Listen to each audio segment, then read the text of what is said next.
That was Calgary-based rock duo Miesha and the Spanks with I Want Fire off their new EP, Singles. Miesha Louie has been making music for over a decade now, and as the band name suggests, has been the main driving force. The band has gone through many lineup changes over the years, but Miesha seems to have found the perfect musical partner in drummer Sean Hamilton, who's been playing with her for just over half a decade. When setting out to make this EP, Miesha and Sean initially wanted to tone back their punky roots to write songs that would be more radio-friendly, which is why they brought the project to Americana legend Leroy Stagger to produce. However, Leroy decided the best thing to do would be to turn things up. Way up, and we're left with what might be the band's loudest work yet. I caught up with Miesha via Zoom to discuss the new EP and the making of it, and how her and Sean came to meet and why their musical partnership just works. Here's my chat with Miesha of Miesha and the Spanks.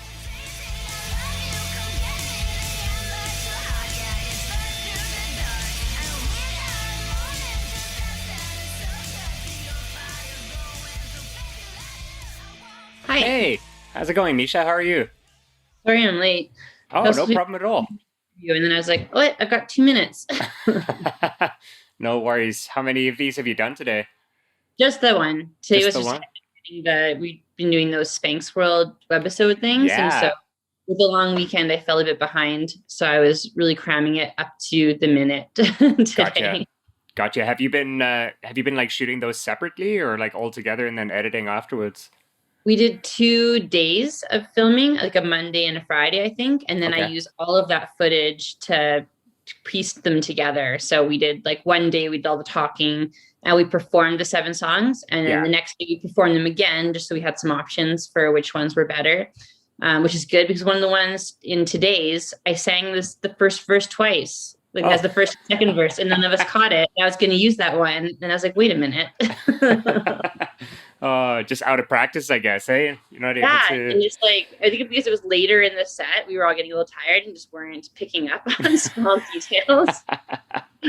Like, shoot, I got to redo the whole video. Oh, cool. Who were you talking to before me?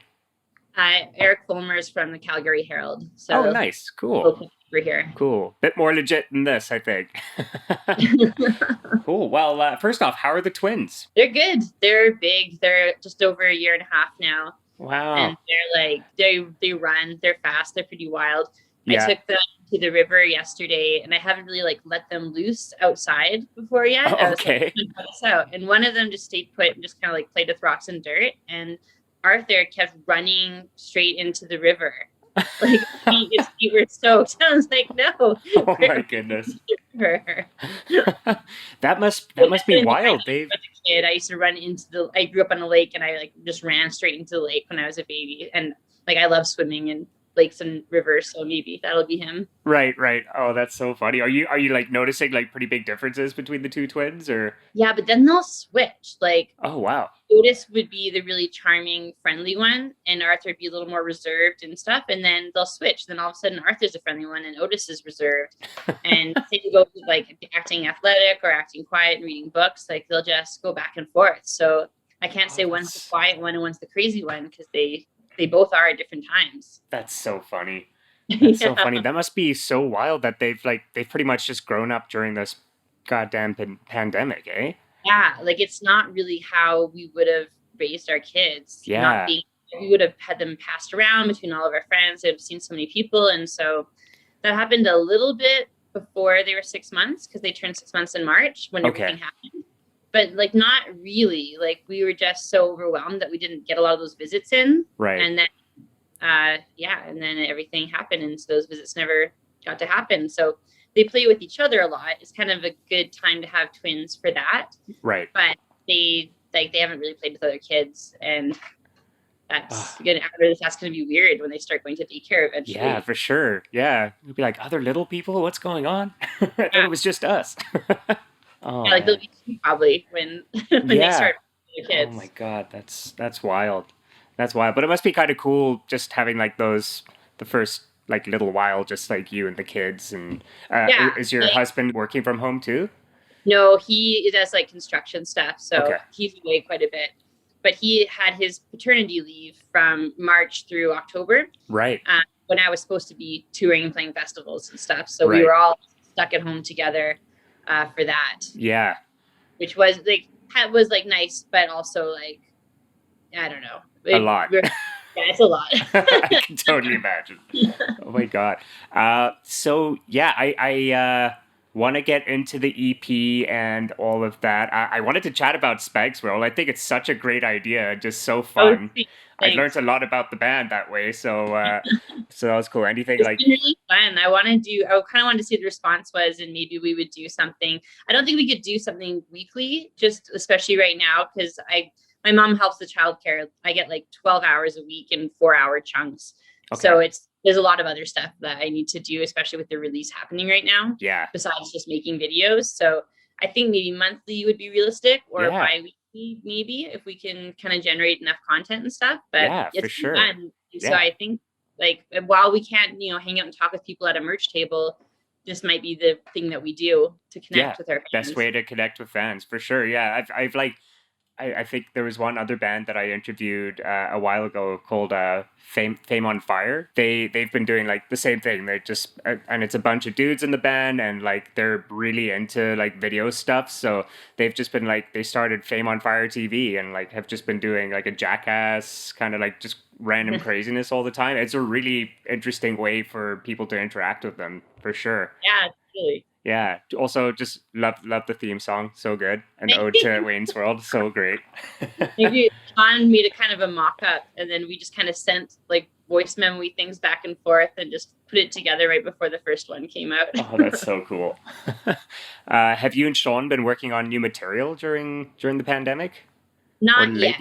Sort of. I've been like, we want to get ahead of it because, like, it's more likely that we'll be recording again before we'll be performing again, like just realistically. So trying to get ahead of it. But now that the release is kind of in full swing, it just kind of takes a bit of a sidebar. But I have a lot of like half song ideas that was working on all throughout before. So we've got a bit of a starting point, but no finished new songs yet. Okay, cool. So the project has been going on for 10 years now, right? Miesha and the Spanks? I think.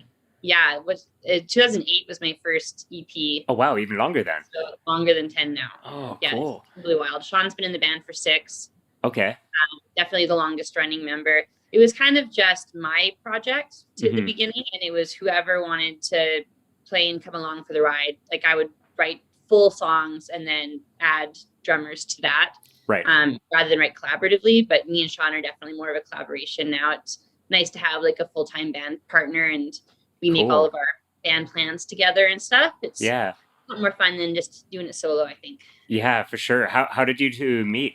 We've both been in the Calgary music scene for a long time, but we weren't really friends until we both played Canadian Music Week at the Painted Lady. In Toronto? Yeah, I think maybe in 2013. Oh, cool. Okay. Yeah, we were both at the same venue, and like we knew who each other were, but we never really hung out. And then we kind of became fast friends after that. Cool. A few years before he joined the band. I think he'd already gotten me a job working at the diner that he still works at, Galaxy Diner, and we worked together. And I needed a fill-in for a Rockin' for Dollars, and I actually didn't know that he was a good drummer. I thought he was kind of just like a fast punk shitty drummer. Okay. Because he usually fronts his bands. He plays guitar and sings. He's a big songwriter. Oh, okay. And so I didn't know that he was actually was a drummer first. So when he came over to jam, I was like, we'll do the really easy ones, like the more ballad ones, so it's not hard. And he's like, oh, I learned your last album, and just like whipped it out. And I was like, oh, you're good. That's so cool. That's so cool. When did you decide that he was like in the band, like that this was? We were in Mexico. He'd been filling in for a little bit already, but we were in a big friends trip in Mexico at a resort. And my drummer at the time, I kind of had one foot out the door for a bit, but she hadn't like quit. And then I got a text from her where she was like, yeah, I'm moving to Victoria. Like, I'm done with Calgary, while we were at like the swim up bar. Okay. I like proposed to Sean, like, will you join the band within a big like audience? And he was like, tequila shots for everybody. Oh, that's so cool. Hilarious, like official band joining moment. Oh, that's great. That's great.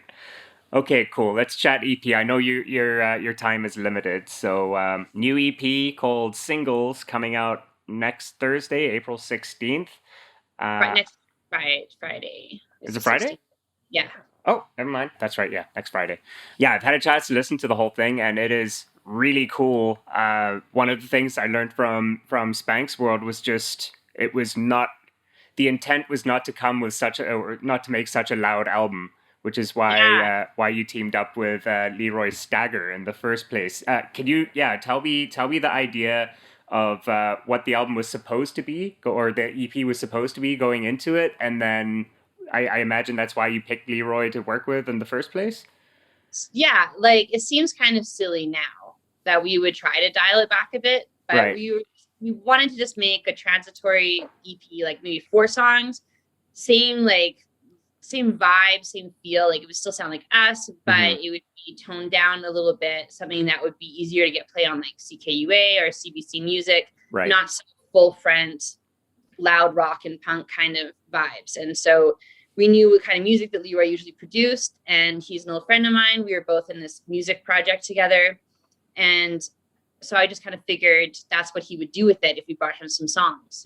But that wasn't what he had in mind. He was like stoked to make a loud rock record. Yeah. And so as we started working with him and it became clear what his intention to do with the songs were, it was like, okay, well, let's just get on board with that. Because maybe that was a dumb idea in the first place to bring it back, you know?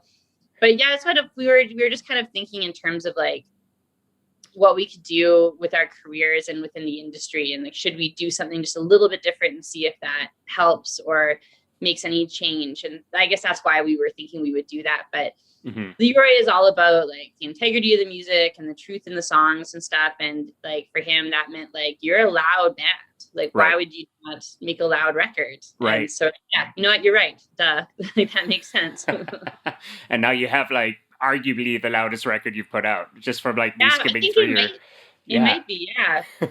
You should be so proud of it. It is awesome. Yeah, I really enjoy it. Okay, this is kind of tough answer to give usually, but what would you say is your favorite song off the EP? I think it's Wanna Feel Good. Okay.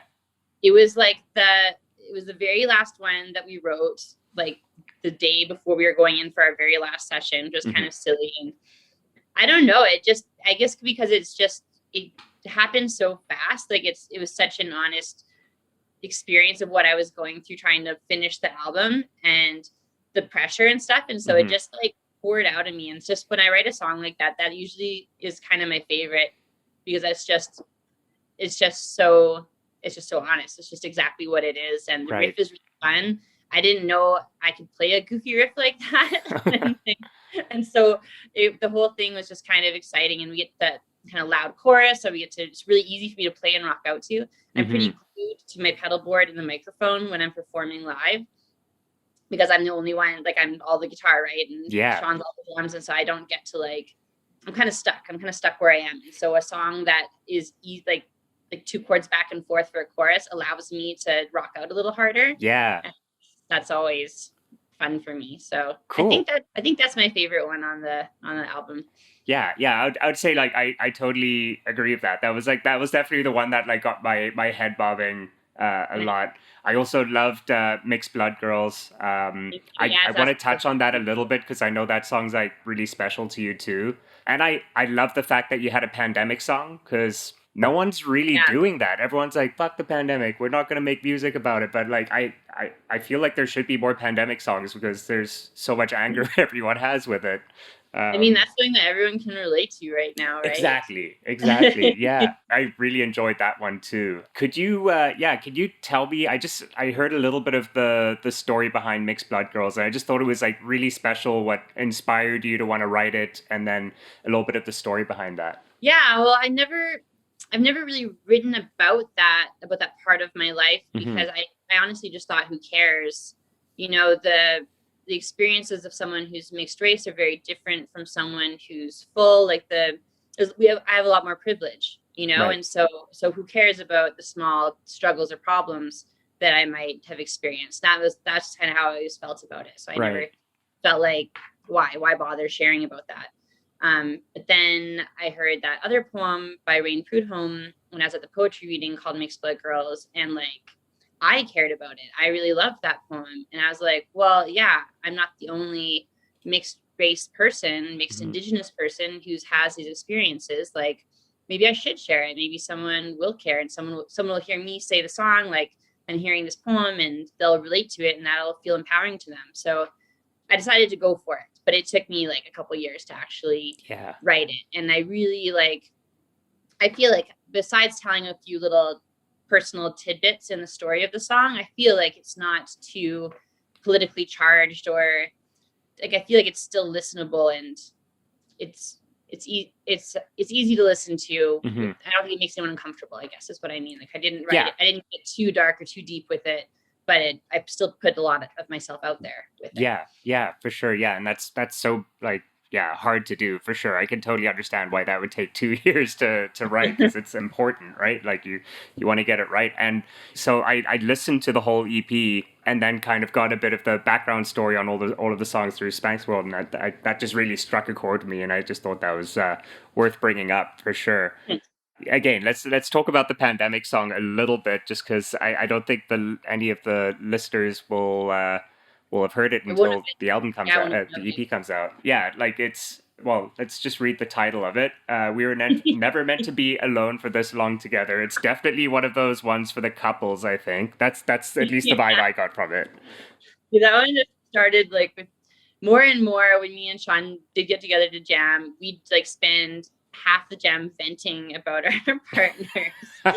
Like, because you're just stepping on each other's toes and you're in each other's space, and you're not supposed to be like spending every waking and sleeping moment with somebody. You know, like we're all very independent people. We do our own things, and so we want that space. You know, like my husband thinks he runs the kitchen. Like he's barely home to use the kitchen, but like when we're both home in the kitchen, it's like that'll be his. If you were to ask him to like vent about what drove him crazy, it would be like me in the kitchen for sure. Okay. That's funny. So we were just kind of building off of that, and then I think I thought of the title first, and that just really cracked me up, and so I decided to keep going with it. Yeah, I don't think we hurt anybody's feelings with that one. It's it's so relatable. It's such a relatable song. It's so good. How does the music writing process work between you and Sean? Does he have like a lot of input these days, or is it still mainly you as the writer? Like I would still say I'm the main writer, but I bring songs earlier to him than I used to. Like I would used to have like a finished song, but I'd bring it to him and we'd mess with the arrangement, and maybe some of the ways I played the songs would be different depending on what he played on drums. And we would do that kind of collaborative writing. But then like more and more I'll bring him like a verse and a chorus and a verse, and now I'm sending him like riffs or like a single lyric or an idea, and we're doing things way more collaboratively right now, which is great because he's an awesome songwriter. So I'm just always so guarded about that, and about like sharing my stuff and working with other people. I'm such a big critic of myself while I'm writing that like I do all of that on my own before I even send it over. Right, for sure. Yeah, it shows that there's a lot of trust in the relationship there, right?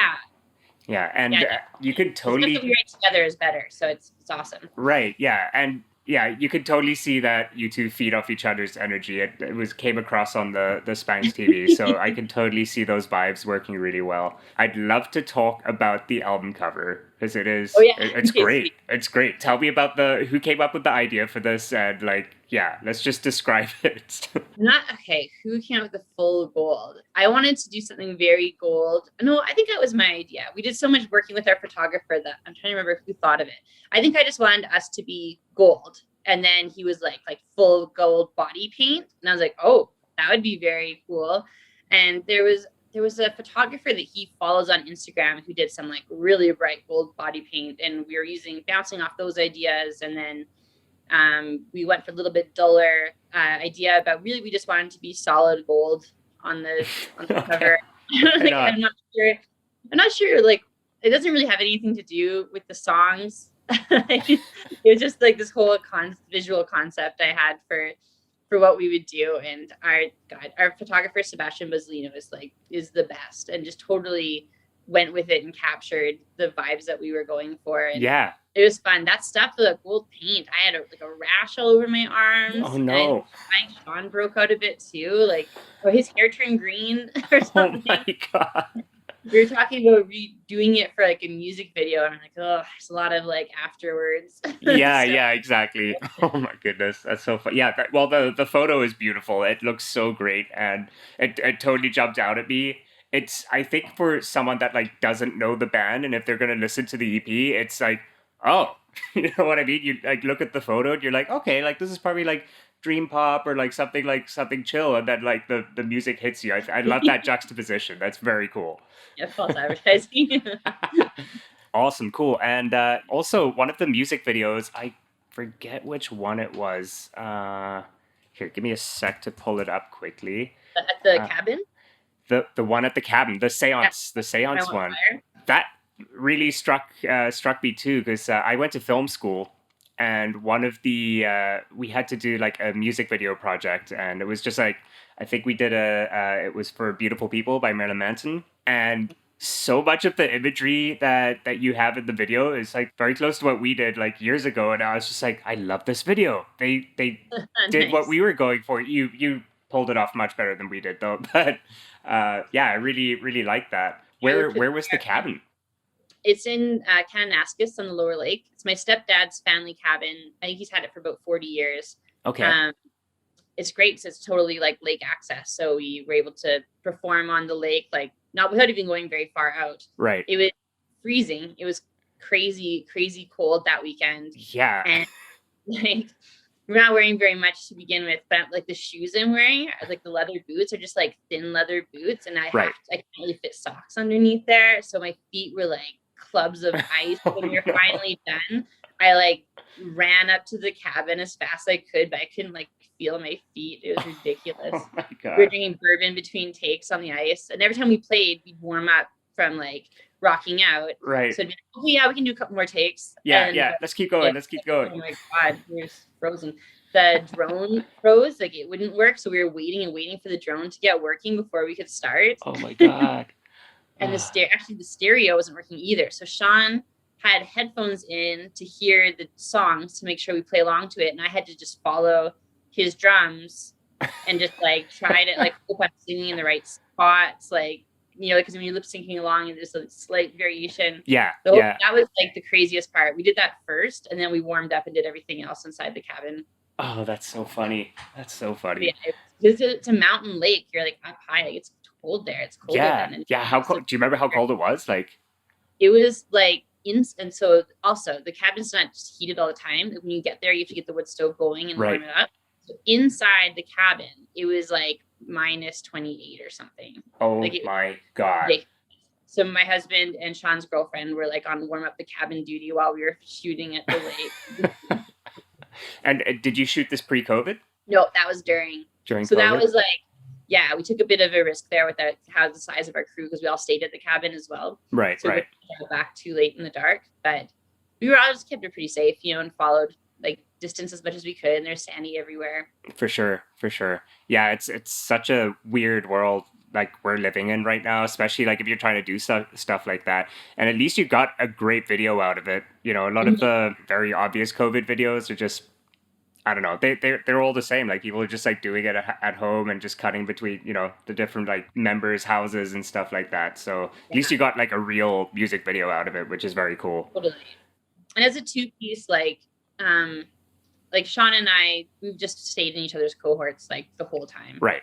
And just kind of kept it safe with whoever else. Like for me, it's pretty much just my mom who's doing childcare and Sean. And that's like been pretty much the only people that I've really interacted with. And so I think he's got like another band, but we just kind of keep our network tight so that we can still do what little music things we can do. Yeah. What are the regulations out there right now? You're still in Calgary, right? Yeah. You know what? I don't know. So apparently from my last phone interview, I just found out there's a bunch of new ones. So I'm not sure the live stream this weekend is going to happen. No. Record release. Because I haven't had a chance to Google and see what changed. But okay. I don't know. It's supposed to be. It's like from the patio. They're not going to be open yet. So it's just me and Sean and the sound guy and the video guy. Right. So hopefully that's going to be okay. But yeah, I don't know. Like I know Ontario just stopped all their live streams. Yeah, I just saw that today actually. The Our people Horseshoe. The are Horseshoe's better, been doing so. live streams and they're not And that's allowed. all plexiglassed up and everything. Like Yeah, that looks pretty safe to me. Safer very than a grocery safe. store line. Yeah, exactly, right? Like it's so nuts. Everyone's like just so mad all the time about how Doug Ford just keeps giving us little and then takes away a lot. I don't know. Like selfishly for me right now, it's my birthday tomorrow, and obviously I was already okay with the fact that like it's just going to be me and my girlfriend and my cat. Totally fine with that. But I was like, the weekend, like we can go hang out in the park or something, and people can just drop by. That's totally cool, right? Not anymore. Like you can't go to the park even. yeah, there's word that I think it's going to be on Saturday. They're going to announce that like stay home. Everyone has to stay home now. Like if you're out in the park, you're going to get ticketed. So there goes that. Yeah. There haven't been any lockdowns quite like that, like playgrounds taped up and that sort of thing. But you could still go walk and like go to a park and yeah, it's like super distance from people at the. Like I get our worst lockdown, you could still stay distanced outside from your friends and like sit in a big circle and still yeah, like we were allowed that, and I guess the numbers just went up. So I don't know. Can't wait for the vaccines to come out. Right? Cool. So the last portion of my podcast is normal, just like general music questions. I was wondering what band or musician has been getting you through the pandemic the most? The new OBGMs. I've been listening to since it came out. Yeah, God, I love that album. It's so good. So good. That's been a big one. What else was new?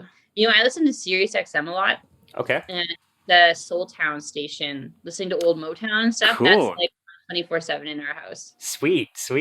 I like that a lot. Yeah. Underground Garage sometimes because they do a lot of Motown mixed with the 60s garage stuff. Okay. So Underground Garage and Soul Town, that's been kind of like my soundtrack. But then also OBGMs. Cool. The ends, I was so stoked when that came out. That was such a good album. Me too. Prior to that, my friend Andrew and Mad Ones told me to go check out their live stream on I guess it was the Horseshoe one. Right. And I was like, who is this? Oh, so you're like new to the band too. Yeah, and the album came out like right around then, so it was wicked. Awesome timing. Yeah, cool. Yeah, that album kind of came out of nowhere because they like didn't do a lot of promo for it, and then suddenly there was this like really cool music video, and then whispers of an album coming out. So yeah, I've been listening to that too. It's great, awesome album. Sam Coffey, like I'm a big Sam Coffey fan. I haven't grabbed the new album yet. Like I haven't played it on. The singles are awesome, so I'm sure it's great. Yeah, it is. It is great. Yeah.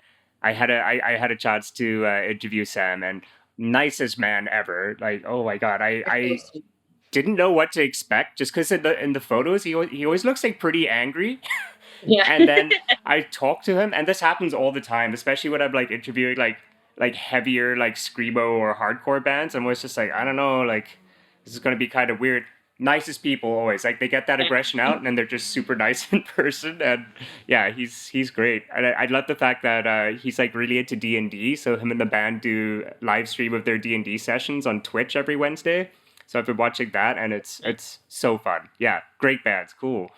How do you go about finding new music? I don't know anymore, man. I used to be just from running into a band at a show, like going to a venue and hearing a new band was typically how I do that. Now I guess like when people share stuff that I'm friends with, I'll use that as a ticket to find new stuff. Cool. I mean, and then like radio, like CJSW here in Calgary, and like CBC3. I listen to that a fair amount. That'll give me some new stuff. But cool. Yeah, like, I mean, I've just been listening to the radio so much, like seeking out new music. This has been the least amount of new music that I've found ever, probably. Right, yeah. Well, yeah, especially if you're getting it when you're like there in person, for sure. Cool. All right. Yeah, I'm happy with that answer. Normally I just get Spotify or Apple Music, like the, Discover Weekly things. I never do those. I don't know. I not like on purpose. I just never go to a release radar thing. I just find that it's like so hit or miss. Like I feel like I'll like an EDM song like once, like maybe like 2 years ago, and like now it's just like, you love this stuff, right? Like you're still really into Deadmau5, and I'm like, no, not since college. What?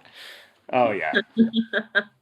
Yeah, so I always love it when people have just like different ways, because I'm always trying to find out different ways. I'm hoping someone's just gonna like point me to like a music blog that I haven't heard of, and then I'll be able to find some stuff too. But Yeah, Cups and Cakes podcast. Have you listened to them? no, Or I guess Cups and Cakes Network now. They're based in Edmonton, and they're one of the people I follow, and they'll pitch really good stuff when this new stuff is coming out. Awesome, thank you. I'm gonna put that in right now. Taking note. Okay, cool. And then final question for you. Latest and greatest find. I guess you already answered it with the OBGMs, but maybe something really cool you heard on the Motown Radio? Nothing really new. They play so much of the same stuff. Although I guess listening to it so much, I've been thinking about like trying to cover a good old soul song. Ooh, that could be fun. Like oh shit, I can't remember what it's called. Sorry. No, all good. Yeah. But listening to all those kinds of old Motown songs has like just kind of made me think about what if we could do any kind of covers of that or approach a song like that, I guess. Yeah, I think that's a great idea. It's kind of a trail answer. Cool, awesome. So that's everything for me. I guess last question is like, what does the band have planned? Obviously, the release coming up, but what can we expect? Well, I think we should do a couple more music videos. Everything started happening so fast with the singles coming out, so we fell a bit behind. I was hoping to do a music video with each one, but with Mixed Blood Girls, I just want to like really hit it on the nail. I don't want to rush a music video for that one. And I want to make something like really special. So that one kind of slowed down for that. And then I have some ideas for I Don't Care, which is the first B-side. That hasn't come yet. I think that's going to end up being the focus track with Singles EP when it comes out. So I've got 2 video ideas in the pocket, and then maybe we'll do more of the kind of Spanks World type stuff. Cool. And we got to start writing our next album. We want to make a punk record. That's kind of our like a punk record. Okay. That's our thing. That's the theme that we've created so far for the next release. We're going to make a punk album. Sweet. Are you going to get a bassist in or just keep it duo? No, it's fine. That's the most punk rock thing you can do is just keep it 2 people. Then, like live I play through 2 guitar amps and a bass amp. So we we cover it. We get the low end happening on stage still. Cool. Awesome. Miesha, thank you so much. This was such a fun little chat. Yeah, of course. I can't wait for the EP to come out so everyone can hear it, and can't wait to finally see you guys play live whenever that is allowed. As soon as we can get down there. Yeah, for sure. Have a good birthday tomorrow. Thank you so much. Have a great day. Yes, you. Cheers. Bye.